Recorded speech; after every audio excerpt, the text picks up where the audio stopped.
मैं सोच रहा था नारा लगाने से काम चल जाएगा, लेकिन आपने हुक्म दिया है कि शायरी भी सुना दो। मैंने आपसे कहा ना, जो डराना चाहते हैं हम उन्हें बताना चाहते हैं कि मत समझना, तो फिर मुझे लगना चाहिए कि आप उसी जोश और जज्बे के साथ सुन रहे हैं कि मत समझना डराने से डर जाएंगे, कि मत समझना डराने से डर जाएंगे, अब के सारी हदों से गुजर जाएंगे। मत समझना डराने से डर जाएंगे, अब के सारी हदों से गुजर जाएंगे। मौत के नाम का खौफ देता है क्यों? अगली पंक्ति अगर आपके दिल में ठक से लगे तो मुझे बताना कि मौत के नाम का खौफ देता है क्यों? मौत जिस रोज आएगी मर जाएंगे। मत समझना डराने से डर जाएंगे। मैंने कहा ना, ये लहराते हुए झंडे, बीच में लहराता हुआ हमारा तिरंगा, इसमें जो सारे रंग हैं, मैं एक पंक्ति में इसे पिरोने की कोशिश करता हूं कि हमने ज़मज़म दिया, आबे गंगा दिया, हमने ज़मज़म दिया, आबे गंगा दिया, तुमने भारत को दंगा ही दंगा दिया, तुमने एक रंग के ख्वाब देखे मगर। अब पूरी कांग्रेस पार्टी का इतिहास इन मिसरों में सुनाई पड़े तो मुझे बताना, सुन के सीमांचल वालों, कि हमने ज़मज़म दिया, आबे गंगा दिया, तुमने भारत को दंगा ही दंगा दिया, तुमने एक रंग के ख्वाब देखे मगर हमने हिंदुस्तान को तिरंगा दिया। ये तिरंगा बदन पर लपेटे हुए एक दिन इस जमीन में उतर जाएंगे। मत समझना डराने से डर जाएंगे, अब के सारी हदों से गुजर जाएंगे। और जाते जाते बस 2-3 पंक्तियां ये सुना के जा रहा हूं आपसे कि कहां सोया है चौकीदार। अच्छा, बिहार के लोग इतने समझदार हैं कि चौकीदार शब्द का उच्चारण करिए समझ जाते हैं कि किसके लिए कहा जा रहा है। मैं बिल्कुल नाम नहीं लूंगा, आप बस इशारे में पहुंच जाएंगे कि कहां सोया है चौकीदार, कहां सोया है चौकीदार। अगली पंक्ति फिर से आपको पुकारती है कि कहां सोया है चौकीदार, कहां सोया है चौकीदार। पेट्रोल और डीजल की कीमत रही सैकड़ा मार, कहां सोया है चौकीदार, कहां सोया है चौकीदार। कि चाय बेचने वाला पूरा भारत बेच रहा है। इतनी कमजोर ताली पे काम नहीं चलेगा। मुझे लगना चाहिए कवि को ये प्रिविलेज होता है, शायर को ये आजादी होती है कि वो सलीके में अपनी बात कह देता है। मुझे आज तक पूरे देश में ऐसा कोई व्यक्ति नहीं मिला जिसने उनके हाथ की चाय पी हो, लेकिन फिर भी नैरेटिव बनाया गया। तब मैं ये पंक्तियां पढ़ रहा हूं कि चाय बेचने वाला पूरा भारत बेच रहा है, इसी काम में हासिल उसे महारत बेच रहा है। कि रेल बिक गई, तेल बिक गया, बिका हवाई अड्डा।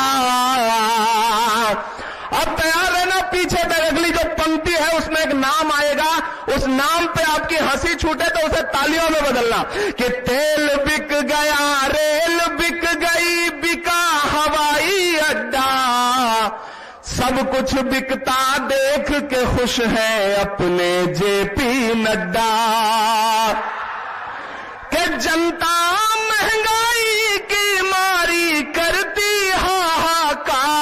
कहां सोया है चौकीदार, कहां सोया है चौकीदार, कहां सोया है चौकीदार, कहां सोया है चौकीदार।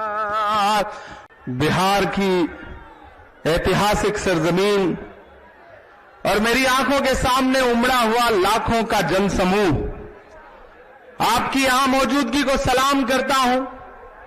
मैं माइक पे खड़ा हूं और मेरे बगल में सदी के सबसे बड़े संत महात्मा गांधी की तस्वीर है और मैं सीमांचल के गांधी की सरजमीन पर खड़ा हूं। रंगभूमि का यह मैदान, कीमत तो बहुत बढ़ गई शहरों में धान की, कीमत तो बहुत बढ़ गई शहरों में धान की, लेकिन विदा न हो सकी बेटी किसान की। कीमत तो बहुत बढ़ गई शहरों में धान की, लेकिन विदा न हो सकी बेटी किसान की। मौका मिला तो लोगों ने कुर्सी के वास्ते तस्वीर ही बिगाड़ दी हिंदुस्तान की। सीमांचल वालों, पूर्णिया वालों, राहुल गांधी जी की ऐतिहासिक भारत जोड़ो न्याय यात्रा आपकी चौखट पर है। कल जब से बिहार में प्रवेश किया है यात्रा ने, आपने जो प्यार दिया है, जो स्नेह दिया है, जो मोहब्बत दी है, सबसे पहले तो मैं पूरी कांग्रेस पार्टी की तरफ से यहां मौजूद जनसमूह का शुक्रिया अदा करता हूं। बिहार प्रदेश अध्यक्ष अखिलेश सिंह जी, हमारे सचिव प्रभारी अजय कपूर जी, सीएलपी शकील साहब, इन सब की तरफ से आपका शुक्रिया अदा करता हूं और आपसे इतना कहना चाहता हूं मेरे भाई, अगले 3-4 मिनट आपसे बातचीत करूंगा। बाहर जो लोग मौजूद हैं उनसे भी मेरी गुजारिश है कि राहुल जी अगले 10 मिनट में आपके बीच पहुंचने वाले हैं, तो कृपया मैदान के अंदर आ जाएं। मैं आपसे यह कहना चाहता हूं कि यह लोकतंत्र के लिए एक मुश्किल वक्त है। दिल्ली में बैठे हुए लोकतंत्र के लुटेरे हर दिन लोकतंत्र को लूट रहे हैं। यह जो महात्मा गांधी जी की तस्वीर है, आज ही का एक दिन था जब एक खास विचारधारा के लोगों ने महात्मा गांधी के सीने पर गोलियां दागी थी और महात्मा गांधी जी हे राम कहते हुए स्वर्ग सिधार गए थे। मेरे भाई, जो माहौल उस वक्त बनाने की साजिश की गई थी, आज भी लगभग लड़ाई वैसी ही है विचारधारा की। आज आने वाले दिनों में आपको यह तय करना है कि दिल्ली की गद्दी पर गांधी को मानने वाले बैठेंगे या गोडसे को मानने वाले बैठेंगे। मैं तो अलग-ऐलान यहां खड़ा होकर कह रहा हूं कि यह किसने कहा आपसे आंधी के साथ हूं, मैं गोडसे के दौर में गांधी के साथ हूं। मैं राहुल गांधी जी की यात्रा का गवाह रहा हूं, भारत जोड़ो यात्रा से लेकर के भारत जोड़ो न्याय यात्रा तक। मैंने देखा है राहुल गांधी जी को 4000 किलोमीटर पैदल चलते हुए, मैंने देखा है उनके पांव के छालों को। एक यात्रा पूरी हुई कन्याकुमारी से कश्मीर तक और फिर उन्होंने बीड़ा उठाया कि हम मणिपुर से मुंबई तक 6500 किलोमीटर से ज्यादा का सफर तय करेंगे, 6700 किलोमीटर का।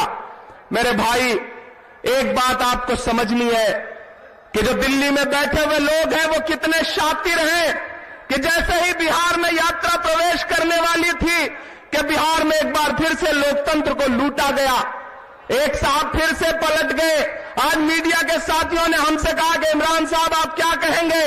मैंने कहा मैं उन पर कुछ नहीं कहूंगा। अगर आपको लगता है कि मुख्यमंत्री जी फिर से पाला बदल के उधर चले गए और वो हरकत हमारी भारत जोड़ो न्याय यात्रा को रोक लेगी तो आप गलतफहमी के शिकार हैं। कल से हम देख रहे हैं किशनगंज में जब से यात्रा ने प्रवेश किया है, अररिया पहुंचने तक और आज पूर्णिया पहुंचने तक पूरा सीमांचल कांग्रेस के रंग में रंगा हुआ नजर आ रहा है। ये जो 3 रंग हैं कांग्रेस पार्टी के झंडे में, ये जो दरअसल 3 रंग हैं, यही इस देश का नसीब है, यही इस देश का मुस्तकबिल है। मैं यहां खड़ा होकर के मेरे भाइयों आपसे कह रहा हूं कि राहुल गांधी जो लड़ाई लड़ रहे हैं वो बहुत बड़ी लड़ाई है। उधर दिल्ली में बैठा हुआ नेता हमसे कहता है, देश का प्रधानमंत्री हमसे कहता है बताओ कांग्रेस वालों 70 साल में क्या बनाया है। हर दिन जब भी पार्लियामेंट में खड़े होंगे मोदी जी तो यही एक बात कहते हैं, बताओ 70 साल में क्या बनाया। एक दिन जैसे उन्होंने कहा, अखिलेश बाबू पीछे बैठे हुए थे, उन्होंने हमारी तरफ देख के कहा कि इमरान ये पूछ रहे हैं 70 साल में क्या बनाया, इनको बताना मत, वरना ये उसको भी बेच देंगे। इनका काम सिर्फ बेचने का है, ये बेचने के अलावा कुछ नहीं जानते। अरे हमसे 70 साल का हिसाब मांगने वालों, रंगभूमि के मैदान में खड़ा होकर के मैं एक बहुत बड़ी बात कहता हूं सीमांचल वालों, मैं तो इस देश के प्रधानमंत्री से कहना चाहता हूं कि अरे जो अपना चलाया हुआ 2000 का नोट 7 साल नहीं चला सके, वो हमसे 70 साल का हिसाब मांगते हैं, 70 साल का हिसाब मांगते हैं हमसे। हम तो राहुल गांधी जी के साथ खड़े हैं, कल उस गांधी के साथ खड़े थे, आज इस दौर के गांधी के साथ खड़े हैं जो चल रहा है मुसलसल न्याय के लिए, इंसाफ के लिए, हक के लिए। जख्म पर जख्म खा के निकले हैं, जख्म पर जख्म खा के निकले हैं। हम कहां सर बचा के निकले हैं, सर झुकाने का हुक्म जब आया और भी सर उठा के निकले हैं। हम लगातार चल रहे हैं, हम डर नहीं रहे हैं।